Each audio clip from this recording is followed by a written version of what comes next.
লালমনিরহাটের হাতীবান্ধায় ৩টি পরিবারের যাতায়াতের রাস্তা বন্ধ করে দেওয়ার অভিযোগ উঠেছে আনোয়ার হোসেন বাবুল ও কামরুজ্জামান কামু নামে দুই ভাইয়ের বিরুদ্ধে। ওই উপজেলার পাটিকাবাড়ি এলাকায় এ ঘটনাটি ঘটেছে। ওই এলাকার সলিমউদ্দিনের পুত্র বক্তার আলী ও আব্দুল কাদেরের অভিযোগ, প্রতিবেশী আনোয়ার হোসেন বাবুল ও কামরুজ্জামান কামু তাদের চলাচলের রাস্তা বন্ধ করে দিয়েছে। এই যে আমাদের পরিবার, আমরা এতগুলো পরিবার থাকছি, ওরা আসি আমাদের সামান্য কাজিয়ে নিয়ে মরকজে রাস্তাটা আমাদের আসি বন্ধ করে দিল। সে মরকজে বাবুল আসে নাই, ওরা বউ এসছে, ওরা ছেলে আর ওর ছোটো ভাই অর্ডার দিছি। আমরা তিনজনে আসি রাস্তাটা আমাদের ঢলে দিছি।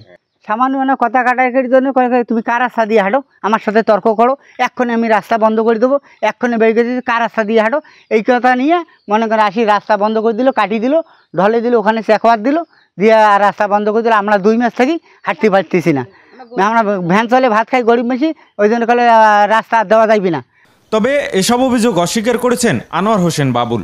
আমার বাড়ির থেকে ওদের বাড়ি যাওয়া পর্যন্ত প্রায় 17 থেকে 18 শতক মাটি আমার বন্ধ হয়ে আছে। এই 18 শতক মাটি আমি একা কি দেওয়া সম্ভব?